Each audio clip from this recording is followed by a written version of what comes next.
भारतीय वंशाच्या American अंतराळवीर Sunita Williams आणि बुच विल्मोर हे दोघेही परतीच्या प्रवासासंदर्भात सर्व प्रकारचे अडथळे दूर करत आता पृथ्वीवर परतले आहेत. हे दोघेही तब्बल 9 महिने अंतराळात अडकून पडले होते. ड्रॅगन या स्पेस एक्सच्या अंतराळ यानामधून आणखी 4 अंतराळवीर त्यांना परत आणण्यासाठी आंतरराष्ट्रीय अंतराळ स्थानाकडे झेपावले होते. सुनीता विल्यम्स आणि बुच विल्मोर या 2 अंतराळवीरांनी 5 जून 2024 रोजी परीक्षण यान असलेल्या स्टार लायनरमधून आंतरराष्ट्रीय अंतराळ स्थानाकडे झेप घेतली होती. तिथे 8 दिवस घालवल्यानंतर ते परतणार होते. मात्र त्यांच्या अंतराळ यानामध्ये बिघाड झाल्यामुळे हे दोघेही तिथेच अडकून पडले होते. सरतेशेवटी भारतीय वेळेनुसार 19 मार्चच्या पहाटे सर्व अंतराळवीर सुखरूपपणे परतले आहेत. हा सगळा प्रवास समजून घेऊया आजच्या या व्हिडिओमधून. नमस्कार, मी सनी आणि तुम्ही पाहताय दैनिक राज्य लोकतंत्र. खरं तर कोणतीही अंतराळ मोहीम ही जोखमीची असते. त्यात अंतराळात अडकून पडल्यानंतर या 2 अंतराळवीरांबद्दल काळजी वाटणं अगदी स्वाभाविक होतं. संपूर्ण जगाचं लक्ष या मोहिमेकडे लागलेलं होतं. सर्व प्रकारचे अडथळे दूर करत तब्बल 9 महिन्यानंतर त्यांना परत आणण्यासाठी स्पेस एक्स ड्रॅगन फ्रीडमच्या लँडिंगसाठी समुद्रातल्या 8 लँडिंग साइट्स ठरवण्यात आल्या होत्या. फ्लोरिडाच्या समुद्रात होणारा अमेरिकेच्या पूर्व किनारपट्टीचा हा शेवटचा स्प्लॅशडाऊन होता. 6 वर्ष फ्लोरिडाच्या समुद्रात स्प्लॅशडाऊन रिकव्हरी केल्यानंतर पुढच्या मोहीम अमेरिकेच्या पश्चिम किनाऱ्याच्या समुद्रात स्प्लॅश होतील. टॅलाहसी हा निवडलेला लँडिंग झोन होता, कारण इथलं हवामान रिकव्हरीसाठी योग्य होतं. पृथ्वीवरच्या वातावरणात शिरल्यानंतर कॅप्सूल भोवतीचं बाहेरचं तापमान वाढत असताना PICA 3.0 हीट शील्डने ड्रॅगन फ्रीडमला संरक्षण दिलं. दरम्यानच्या काळात अंतराळवीरांनी घातलेल्या स्पेस सूटमधून देखील थंड हवा खेळवली गेली, जेणेकरून त्यांच्या शरीराचं तापमान कमी राहायला मदत होते. ड्रॅगन फ्रीडमला सोसावं लागणारं सर्वोच्च तापमान 1926.667 सेल्सिअस म्हणजेच 3500 फॅरनहाइट इतकं होतं. फ्रीडम कॅप्सूल पृथ्वीच्या वातावरणातून जमिनीच्या दिशेने येत असताना मधला काही काळ कॅप्सूल सोबतचा हा संपर्क काही मिनिटं तुटला. हा सामान्य प्रक्रियेचा भाग असतो. काही काळाने हा संपर्क पुन्हा प्रस्थापित झाला. वातावरणात शिरण्यापूर्वी क्रूने खिडकीच्या झडपा बंद केल्या, त्यांच्या हातातले टॅबलेट्स आणि इतर गोष्टी ठेवून दिल्या आणि हार्नेस घट्ट केली. ड्रॅगन हे ऑटोमॅटिक मोडवर प्रवास करत होतं, म्हणजे ते स्वतःचा मार्ग स्वतःच ठरवतं. क्रू यावर फक्त लक्ष ठेवून होता. WB-57 हाय अल्टिट्यूड विमानाद्वारे ड्रॅगन फ्रीडमच्या पृथ्वी प्रवासाची दृश्य दिसत होती.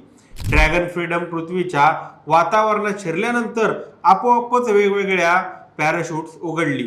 याने कॅप्सूलचा वेग कमी झाला. पॅराशूटची पहिली जोडी कॅप्सूल 18,000 फुटावर आल्यावर उघडलं, तर दुसरी मुख्य जोडी 6,500 फुटांवर उघडली. यानंतर 4 पॅराशूटच्या मदतीने ड्रॅगन फ्रीडम कॅप्सूल तरंगत खाली आलं. भारतीय वेळेनुसार 19 मार्चच्या पहाटे 3:27 स्प्लॅश डाऊन झाला. अंतराळवीरांचा स्पेस स्टेशन ते पृथ्वीचा प्रवास हा सुमारे 17 तासांचा होता. Crew Naik back on earth welcome home अशी घोषणा ग्राउंड कंट्रोलने करत अंतराळवीरांचं स्वागत केलं. ड्रॅगन कॅप्सूल समुद्रात कोसळल्यानंतर पॅराशूट्स ऑटोमॅटिक कॅप्सूल पासून वेगळी झाली. असं केल्याने पॅराशूट सोबत कॅप्सूल प्रवाहात ओढलं जात नाही. रिकव्हरी क्रू ड्रॅगन फ्रीडम पर्यंत पोहोचल्यापर्यंत ग्राउंड कंट्रोल आणि कॅप्सूल मधल्या अंतराळवीरांमध्ये संवाद सुरू होता. मुख्य रिकव्हरी टीम्सना इथे पोहोचण्यापर्यंत 30 मिनिटांचा काळ लागला. त्याआधी फास्ट बोट्स इथे पोहोचल्या. त्यांनी समुद्रात पडलेली पॅराशूट्स गोळा केली. शिवाय समुद्रात तरंगणाऱ्या कॅप्सूलचेही काही सेफ्टी चेक्स करण्यात आले. पुढच्या रिकव्हरी टीमला स्पेसक्राफ्ट पर्यंत येणं सोपं आहे का हे तपासण्यात आलं. त्यानंतर स्पेस एक्सच्या फ्लाईट सर्जननी कॅप्सूल मधल्या अंतराळवीरांशी संवाद साधला. अंतराळवीरांच्या तब्येतीबद्दल जाणून घेण्यात आलं. मुख्य रिकव्हरी टीम येईपर्यंत आधी पोहोचलेल्या टीमने समुद्रातल्या तरंगणाऱ्या कॅप्सूलला उघडण्यासाठीची आणि ही कॅप्सूल उचलण्यासाठीची तयारी केली. या तरंगणाऱ्या कॅप्सूलच्या आजूबाजूला डॉल्फिन्स ही दरम्यान काळात पाहायला मिळाले. मेगन नावाच्या रिकव्हरी जहाजाला ही कॅप्सूल जोडण्यात आली. नासाच्या अंतराळवीर मेगन आर्थर यांच्यावरून या जहाजाला हे नाव देण्यात आले. जवळ ओढल्यानंतर ही कॅप्सूल उचलून जहाजाच्या प्लॅटफॉर्मवर ठेवण्यात आली. स्पेसक्राफ्टच्या बाहेरच्या बाजूला समुद्राचं खारं पाणी लागल्याने या पत्र्याची झीज होते. म्हणूनच कॅप्सूलवर गोड पाणी मारून समुद्राचं पाणी काढलं जातं. यानंतर ड्रॅगन कॅप्सूलच्या एका बाजूला असणारा दरवाजा साइड हॅच उघडण्यात आला. पृथ्वीवरून उड्डाण करताना आत शिरण्यासाठी आणि पृथ्वीवर परतल्यानंतर अंतराळवीरांना बाहेर काढण्यासाठी या हॅचचाच वापर केला जातो. हॅच उघडल्यानंतर वैद्यकीय टीमपैकी एक जण कॅप्सूलमध्ये गेला, तर रिकव्हरी टीमने अंतराळवीरांना बाहेर काढण्यासाठी कॅप्सूलमधून बाहेर येणारा रॅम्प बसवला. ड्रॅगन फ्रीडम कॅप्सूलमध्ये मधल्या 2 सीट्सवर बसलेल्या अंतराळवीरांना आधी बाहेर काढण्यात आलं. सगळ्यात आधी नासाचे अंतराळवीर निक हेग यांना बाहेर काढलं गेलं. त्यानंतर Russian cosmonaut Alexander Gorbunov, NASA अंतराळवीर सुनीता विल्यम्स आणि बुच विल्मोर यांना कॅप्सूलमधून बाहेर काढण्यात आलं. क्रूला कॅप्सूलमधून बाहेर काढल्यानंतर अंतराळवीरांना स्ट्रेचरवर ठेवलं गेलं.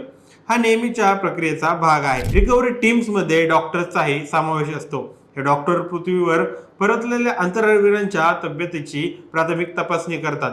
दीर्घकाळ अंतराळात घालवून पृथ्वीवर परतणाऱ्या अंतराळवीरांना बाहेर काढण्यासाठीच आणि त्यानंतरची प्रक्रिया ठरलेली असते. ड्रॅगन स्पेसक्राफ्ट उचलून क्रूला बाहेर काढण्यासाठी साधारण तासाभराचा काळ लागला. मेडिकल चेकअप नंतर 4 तास क्रू जमिनीवर परतेल आणि अधिक वैद्यकीय मदत लागली नाही तर क्रू नासाच्या विमानाने ह्युस्टनला जाईल आणि अंतराळवीर कुटुंबियांना सोबतच मित्रमंडळींना भेटतील. परतलेले अंतराळवीर सुखरूप आहेत अशी माहिती नासाच्या कमर्शियल क्रू प्रोग्रामचे मॅनेजर स्टीव्ह स्टिच यांनी दिली आहे.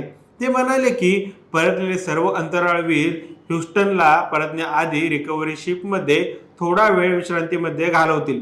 पुढे त्यांनी या 4ही अंतराळवीरांच्या टीमनं अष्टपैलुत्व दाखवण्याचं अधोरेखित करत त्यांचं कौतुकही केलं. त्यासोबतच नासाच्या सर्व गरजांना ओळखून त्यावर हुकूमून जुळवून घेतल्याबद्दल त्यांनी स्पेस एक्सचे आभारही मानले. अंतराळवीरांचं वैद्यकीय परीक्षण केलं जाईल. त्यानंतर म्हणजे साधारण आणखी 1 दिवसानंतर ते आपल्या कुटुंबियांना भेटू शकतील. अंतराळात त्यांनी घालवलेल्या काळाबद्दल ते तपशील देतील. तसेच त्यांना काही वेळ विश्रांतीसाठी मिळणार आहे असंही त्यांनी यावेळी सांगितलं आहे. सुनीता विल्यमच्या या संपूर्ण प्रवासाबद्दल आता तुमची काय मते आहेत आम्हाला कमेंट करून नक्की कळवा. आणि जर दैनिक राज्य लोकतंत्र चॅनलवर नवीन असाल तर चॅनलला नक्की सबस्क्राईब करा. धन्यवाद.